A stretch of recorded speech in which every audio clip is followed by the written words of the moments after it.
This is the most important slide from the first half, so I'm going to spend time talking about this. In a good experimental design, you're going to have three key principles. The first principle is you're going to control the effects of lurking variables by comparing two or more groups. So you need to be able to say, these two groups, after I've done my treatment or after I've varied my factor, there's a difference, and the difference is because of the factor, because everything else was the same about them before. The goal is to be able to get rid of the effects of lurking variables. So lurking variables are things that the researcher is unaware of that may explain the relationship between output and input. So the goal with this good experimental design is control that effect by doing a comparison. So groups are identical in every single way, and you look for differences in the groups after you've done the treatment. The second key principle is randomize. So you want to randomize the assignment of people or of units or of things that you're going to test to the treatments to reduce the effect of lurking variables. So a good experiment will have a control group, and I will randomly assign people to the control group and randomly assign people to the treatment group.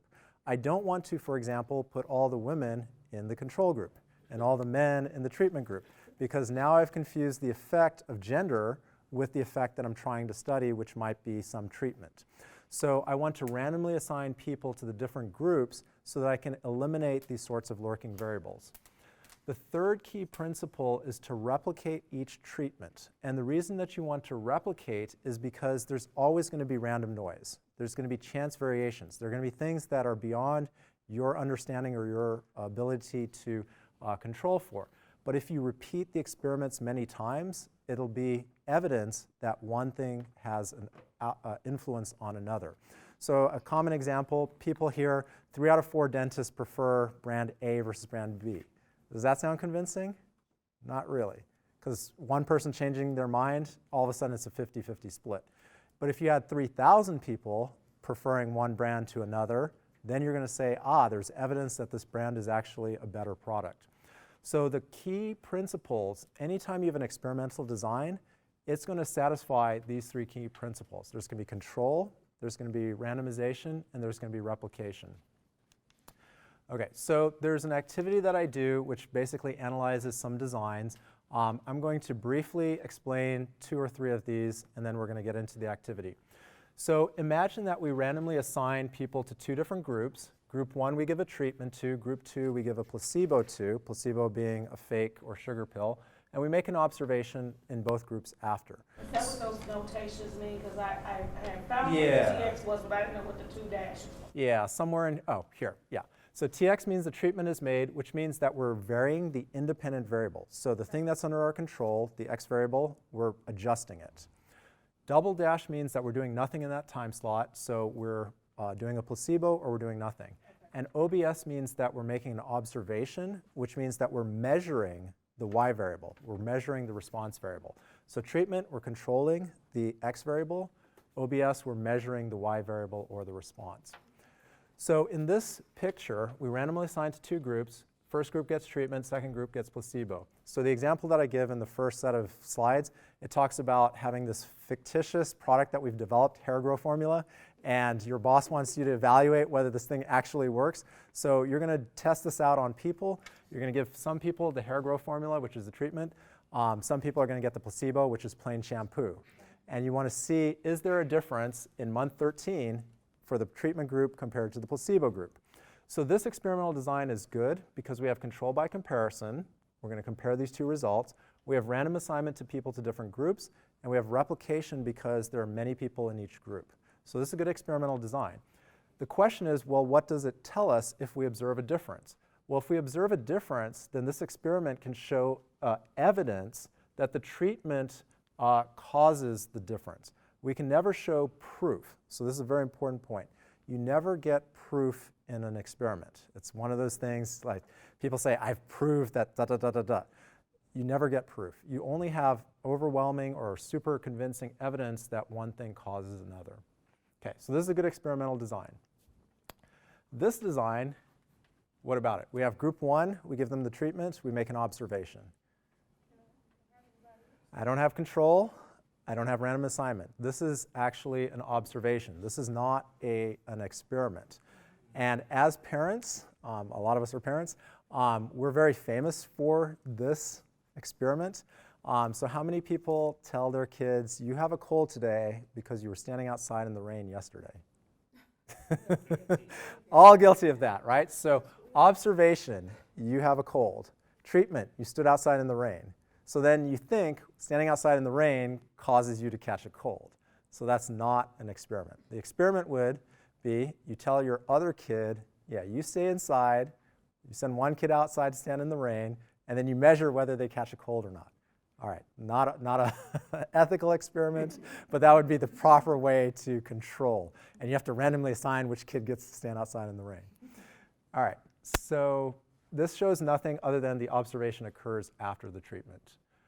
Okay, I'm going to skip this. There's an observation before, and basically this is going to tell us that there's a difference in the response. So there's a change in the response between before and after.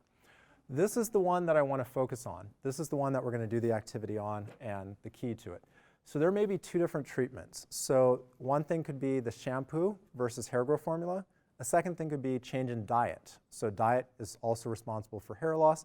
So second treatment could be I'm going to eat more vegetables. I don't know, something like that. So group 1 gets assigned hair growth formula and eating vegetables. Group 2 gets hair growth formula, keeps their old bad diet. Group 3 eats vegetables, gets plain shampoo. Group 4, plain shampoo and bad diet. And we're going to observe the 4 groups and we're going to compare.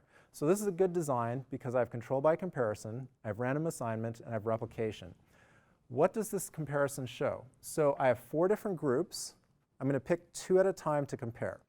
So there are 4 choose 2 different ways to compare. So you have to go back to your number theory. 4 choose 2 means 4 factorial divided by 2 factorial times 4 minus 2 factorial. So that's going to work out to be 6. So there are 6 different comparisons I can make. So if I compare group 1 and 2, I can tell whether both treatments together is better than just hair growth formula. I can compare 1 and 3, both together better than change in diet. 1 and 4, both together better than nothing at all. 2 and 4, hair growth formula by itself compared to nothing. 3 and 4, vegetables versus nothing. And then I can compare 2 and 3, hair growth formula versus just vegetables. So there are 6 possible comparisons, and basically what you're trying to see is individually, do these factors cause a response? Is the response better if I combine these 2 things together versus if I do them by themselves? Okay, so we're going to jump into the activity, screening design. So the screening design, it's a type of experiment where you're trying to figure out, well, which knob do I turn?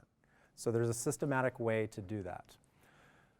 I'm going to skip this. Basically, the idea is, well, I'll talk about briefly. Basically, in nature or in process, there's things that you can control, things that you can't control, and then there's these outputs. And the goal of engineering, or at least in the screening design, is which one of these inputs can I adjust such that I get the output that I want. Skip that, skip that, skip that, skip that, skip that. Okay, so getting to this slide. So looking at the way that we represent these designs, we can represent them graphically. So this table, which had these 4 different groups, what I can look at is there's factor 1 and there's factor 2.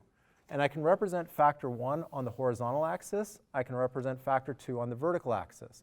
So this point here has factor 1 on, meaning that I have treatment 1, and it has factor 2 on, meaning that I have treatment 2 on. So this point in the upper quadrant, in the first quadrant, has both factors on. This point has treatment 1, but it has negative for x2, meaning that treatment is off. So I have only treatment 1. This point, number 3, has treatment number 2 on and treatment number 1 off. So that's this one. And this one has both of them off. So I can represent this complicated table by just these 4 points in 2-dimensional space.